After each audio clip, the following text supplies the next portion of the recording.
پہلے انشاءاللہ کچھ تمہیدی کلمات ہوں گے. انشاءاللہ جیسے ہی شیخ آئیں گے اس کا درس شروع ہو جائے گا. برائے مہربانی جو لوگ باہر ہیں وہ اندر تشریف لائیں. ان الحمد للہ نحمده ونستعینه ونستغفره ونؤمن به ونتوکل علیہ ونعوذ باللہ من شرور انفسنا ومن سیئات اعمالنا من يهده الله فلا ومن يضلل فلا هادي له وأشهد أن لا إله إلا الله وحده لا شريك له وأشهد أن محمدا عبده ورسوله أرسله بالحق بشيرا ونذيرا. أما بعد فإن أحسن الحديث كتاب الله وخير الهدي هدي محمد صلى الله عليه وسلم وشر الأمور محدثاتها وكل محدثة بدعة وكل بدعة ضلالة وكل ضلالة في النار.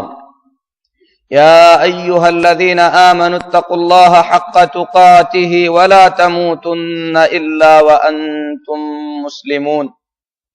يا أيها الناس اتقوا ربكم الذي خلقكم من نفس واحدة وخلق منها زوجها وبث منهما رجالا كثيرا ونساء واتقوا الله الذي تساءلون به والأرحام إن الله كان عليكم رقيبا. يا أيها الذين آمنوا اتقوا الله وقولوا قولا سديدا يصلح لكم أعمالكم ويغفر لكم ذنوبكم ومن يطع الله ورسوله فقد فاز فوزا عظيما. أما بعد. محترم اسلامی بھائیو، اللہ تبارک و تعالی نے اپنے بندوں کے لیے جس دین کو چنا ہے اور جس دین کو پسند فرمایا ہے وہ دین اسلام ہے. دین اسلام کی معرفت، دین اسلام کی جانکاری، دین اسلام کو سمجھنا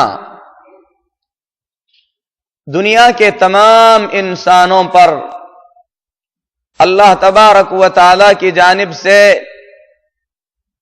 ضروری قرار دیا گیا ایک فریضہ ہے. اور یہی وہ چیز ہے جس کے بارے میں ہر انسان کی موت کے بعد اس کے قبر میں سوال کیا جائے گا. انسان اپنی دنیا کی زندگی کے مقصدوں میں سے ایک اہم ترین مقصد اگر اللہ تبارک و تعالی کی خوشنودی اس زندگی کے اندر اللہ کے حکم کو اپنے اندر نافذ کرنا، ان تمام چیزوں کو ضروری سمجھ کر اپنے زندگی کے اکثر و بیشتر وقت کو برائے مہربانی بچوں کو کنٹرول میں رکھیں. مہربانی کر کے جن کے بچے ہیں بچے کو کنٹرول میں رکھیں.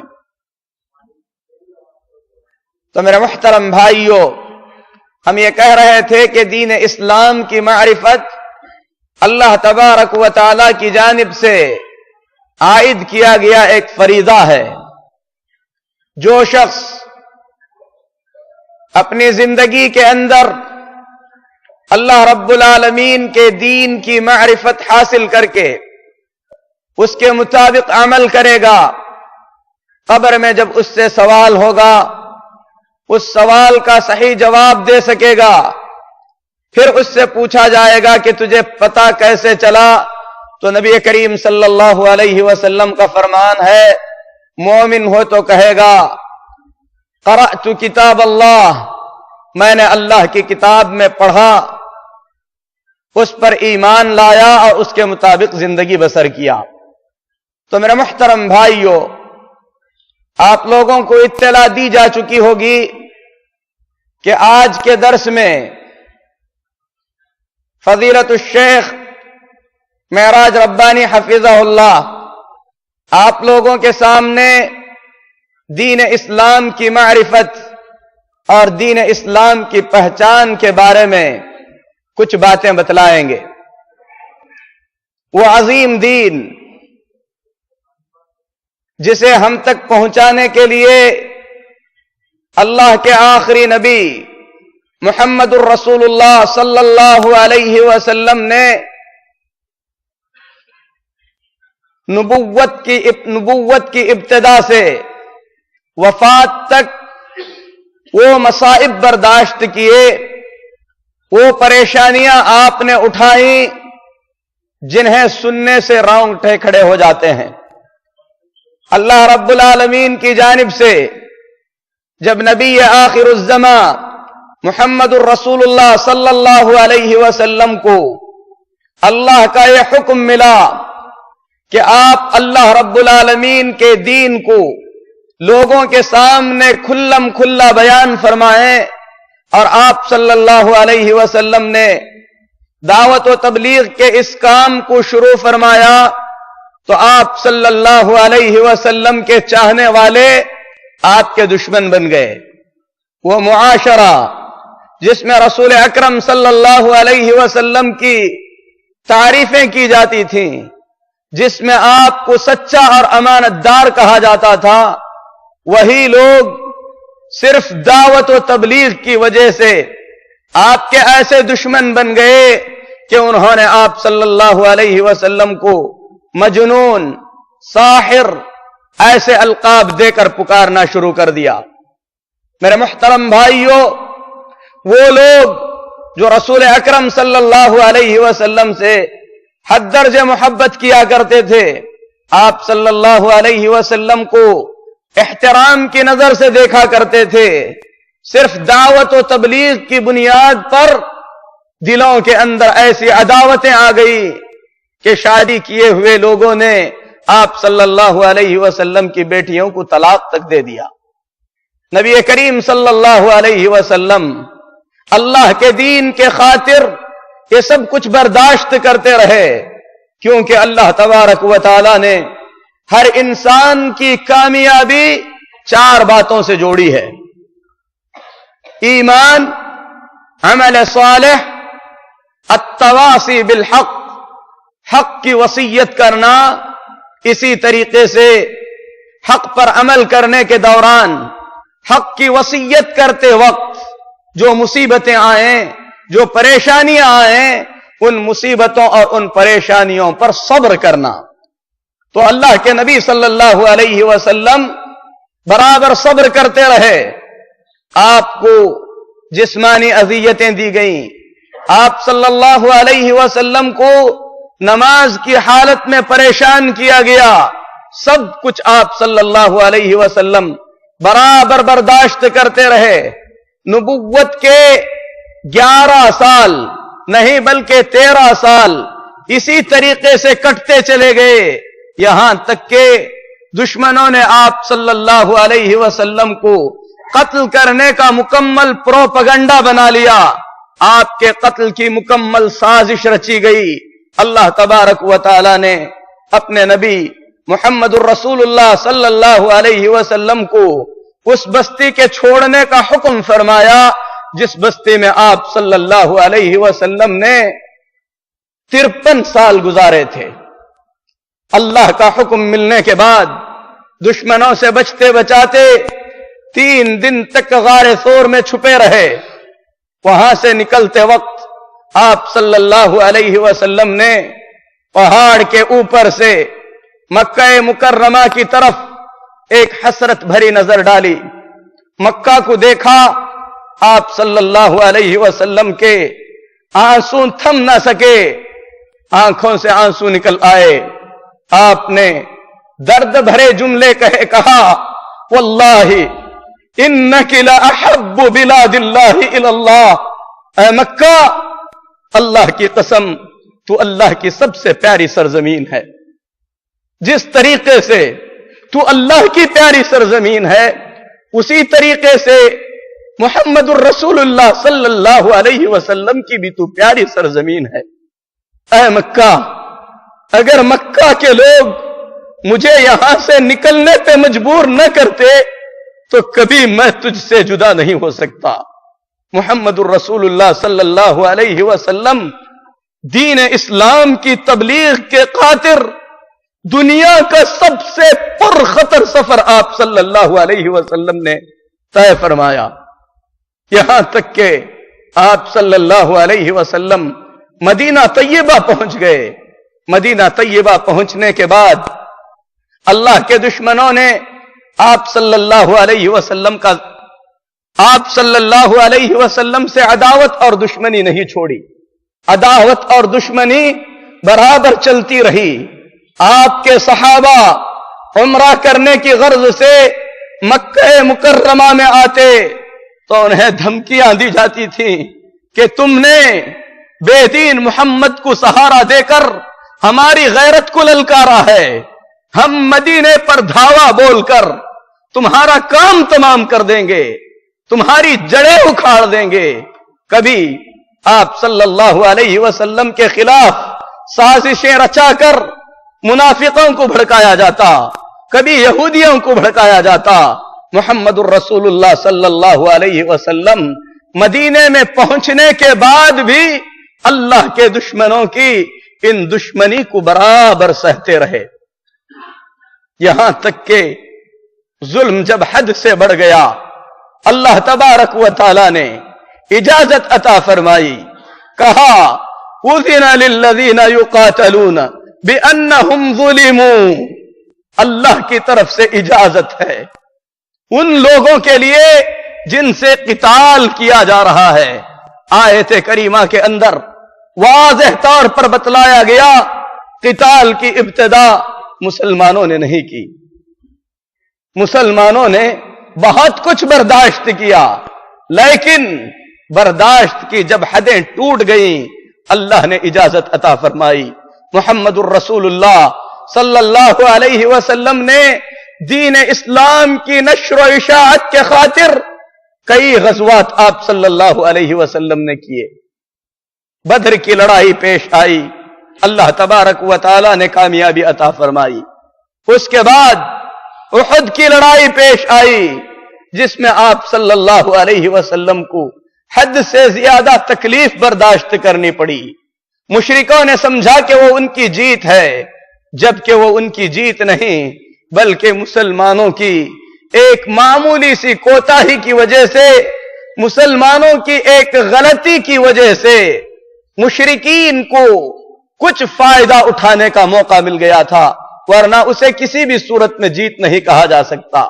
اس غزوے میں آپ صلی اللہ علیہ وسلم کے چچا کے ٹکڑے ٹکڑے کر دیے گئے۔ آپ صلی اللہ علیہ وسلم نے اپنے جان نثار صحابہ کو میدان جنگ کے اندر پڑے ہوئے دیکھا تو فرمایا ان کو یہیں پر دفن کر دو جہاں پر انہوں نے شہادت پائی ہے، قیامت کے دن میں ان پر گواہ بنوں گا۔ احد کی لڑائی ہوئی لیکن دشمنی کا خاتمہ نہیں ہوا۔ میرے محترم بھائیوں، پورے عرب کو آپ صلی اللہ علیہ وسلم کے خلاف بھڑکایا گیا، پورا عرب آپ صلی اللہ علیہ وسلم کے خلاف اکٹھا ہو کر 10,000 کا لشکر جرار لے کر مدینے کو گھیرا گیا۔ بھوک کی پریشانی، ٹھنڈی کی شدت، مدینہ گھیراؤ میں محمد الرسول اللہ صلی اللہ علیہ وسلم اللہ کے دین کے خاطر یہ سب برداشت کرتے رہے۔ صحابہ کو بری طریقے سے آزمایا گیا۔ اللہ تبارک و تعالی اس آزمائش کا تذکرہ کرتے ہوئے فرماتا ہے وَبَلَغَتِ الْقُلُوبُ الْحَنَاجِرُ، لوگوں کے دل ان کے حلق تک آ گئے تھے۔ خندق کی اس لڑائی کے بعد دشمنوں نے جان لیا، انہیں یقین ہو گیا کہ اسلام کے بڑھتے ہوئے اس سیلاب کو تلوار سے روکا نہیں جا سکتا، اور محمد الرسول اللہ صلی اللہ علیہ وسلم نے دشمنوں کی قوت اور طاقت کو بھانپنے کے بعد فرمایا الآن نغزوہم فلا یغزونا، اس کے بعد پیش قدمی ہماری طرف سے ہوگی، وہ لوگ ہم پر حملہ کرنے کے لیے نہیں آ سکیں گے۔ لیکن عداوت ختم نہیں ہوئی، نبی کریم صلی اللہ علیہ وسلم کی آزمائشیں ختم نہیں ہوئیں۔ میرے محترم بھائیوں، آپ صلی اللہ علیہ وسلم کے مکی دور میں آپ کو ذہنی اذیتیں دی گئیں، آپ کو جسمانی اذیتیں دی گئیں۔ مدینہ میں آنے کے بعد غزوہ خندق تک آپ صلی اللہ علیہ وسلم کے خلاف جنگیں کی گئیں۔ آپ صلی اللہ علیہ وسلم یہ سب کچھ اللہ کے دین کے خاطر برداشت کرتے رہے، لیکن غزوہ خندق کے بعد اسلام کو روکنے کے لیے دشمنوں نے جو چال چلی تھی، وہ چال ان تمام چالوں سے مختلف تھی۔ منافقوں نے دیکھا، یہودیوں نے بھی دیکھا، مشرکین کو بھی پتہ چل گیا کہ اسلام کو کچلا نہیں جا سکتا، لہذا اسے پھیلنے سے روکنے کے لیے اسلام اور رسول اسلام صلی اللہ علیہ وسلم کے خلاف سازشیں کرنا پڑے گا، بدنام کرنے کی کوشش کرنی پڑے گی۔ اور اللہ تبارک و تعالی کی جانب سے جو قضا اور اللہ کی جانب سے جو مقدر تھا، وہ کچھ ایسا ہوا کہ اسی اثناء میں محمد الرسول اللہ صلی اللہ علیہ وسلم نے 5واں نکاح کر لیا، جو آپ صلی اللہ علیہ وسلم کے لیے جائز تھا۔ منافقین نے اسے اچھالا، کہا کہ اسلام میں 4 شادیوں کی اگر اجازت ہے تو محمد الرسول اللہ صلی اللہ علیہ وسلم 5 کیوں کر سکتے ہیں؟ اس کے ذریعے سے اسلام کو بدنام کرنے کی کوشش کی گئی۔ اللہ تبارک و تعالی نے اس کا بھی جواب دیا۔ اس کے بعد اللہ تبارک و تعالی نے آپ صلی اللہ علیہ وسلم کی آزمائش کچھ اس طریقے سے فرمائی کہ آپ کے پالے ہوئے بیٹے زید بن حارثہ رضی اللہ تعالی عنہ نے اپنی بیوی زینب رضی اللہ تعالی عنہا کو طلاق دے دی۔ اللہ تبارک و تعالی نے جاہلیت کے اندر جڑ پکڑی ہوئی اس غلط رسم کو توڑنے کے لیے محمد الرسول اللہ صلی اللہ علیہ وسلم سے عملی طور پر اللہ تبارک و تعالی اس کام کو کر دکھانا چاہتا تھا۔ اسی لیے اللہ تبارک و تعالی نے زینب رضی اللہ تعالی عنہا کا نکاح محمد الرسول اللہ صلی اللہ علیہ وسلم سے کر دیا۔ دشمنان اسلام کو، نبی اسلام کو بدنام کرنے کا ایک اور موقع ہاتھ آیا۔ انہوں نے کہا کہ عرب کے لوگ اپنے پالے ہوئے بیٹے کو حقیقی بیٹے کا درجہ دیتے ہیں، پالے ہوئے بیٹے کی بیوی حقیقی بہو کے مانند ہوتی ہے۔ محمد صلی اللہ علیہ وسلم نے اپنے بہو سے نکاح کر کے عرب کے عام رواج کو توڑا ہے۔ اس طریقے سے آپ صلی اللہ علیہ وسلم کو بدنام کرنے کی کوشش کی گئی۔ اللہ تبارک و تعالی نے اس حکم کو بھی واضح فرما دیا کہ محمد الرسول اللہ صلی اللہ علیہ وسلم مردوں میں سے کسی کے باپ نہیں ہے۔ پالا ہوا بیٹا حقیقی بیٹا نہیں ہو سکتا، وہ پالا ہوا ہے۔ ادعوہم لآبائہم هو اقسط عند اللہ، جو حقیقی باپ ہے اسے اس کا باپ کا نام دے کر پکارو، یہ اللہ کے پاس انصاف کی بات ہے۔ میرے محترم بھائیوں، یہ واقعہ بھی ٹل گیا۔ اس کے بعد منافقین نے رسول اکرم صلی اللہ علیہ وسلم کے خلاف جو سازش رچی، وہ سازش بڑی عجیب سازش تھی۔ معاشرے کے اندر ایک آدمی اگر باعزت معزز ہے اور اس کی عزت پر کیچڑ اچھالا جائے تو میرے محترم بھائیوں، اس سے بری بات کیا ہو سکتی ہے؟ بالآخر منافقین نے ماں عائشہ صدیقہ رضی اللہ تعالی عنہا پر وہ تہمت لگائی جس سے اللہ تبارک و تعالی نے ام المؤمنین عائشہ صدیقہ رضی اللہ تعالی عنہا کو بری قرار دیا۔ میرے محترم بھائیوں، اتنا سب کچھ نبی کریم صلی اللہ علیہ وسلم نے دین اسلام کی نشر و اشاعت کے لیے برداشت کیا ہے۔ اس دین کی سمجھداری، اس دین کو سمجھنا، اس دین کی معرفت ہر انسان پر ضروری ہے۔ اسی سے متعلق فضیلت الشیخ معراج ربانی حفظہ اللہ آپ لوگوں کے سامنے خطاب فرمائیں گے۔ آپ کو میں دعوت دینے سے پہلے مناسب سمجھتا ہوں کہ آپ کا مختصر سا تعارف پیش کیا جائے۔ آپ مدرسہ جامعہ سنابل دہلی سے اور دارالحدیث سے جو ہے آپ نے فراغت حاصل کی. پھر اس کے بعد جامعہ اسلامیہ مدینہ منورہ میں آپ نے 1993 میں فراغت حاصل کی. 20 سال سے مرکز جالیات حائل میں آپ دعوتی خدمت انجام دے رہے ہیں. بنگلور سے ماہنامہ اردو آپ کا شائع ہوتا ہے، اسی طریقے سے انگریزی میں بھی نکالا جاتا ہے. مرکز منہج الانبیاء کویت نے آپ کی جو سیڈیاں اور آپ کے جو پروگرام ہیں انہیں مختلف جگہ پر پہنچانے کی سعی اور کوشش کی ہے، اور اسی کے ضمن میں آپ کو جو ہے ہم دعوت دیتے ہیں کہ آپ آئیں اور جو ہے لوگوں کو اپنے دینی معلومات سے جو ہے مستفید فرمائیں. السلام علیکم ورحمۃ اللہ وبرکاتہ.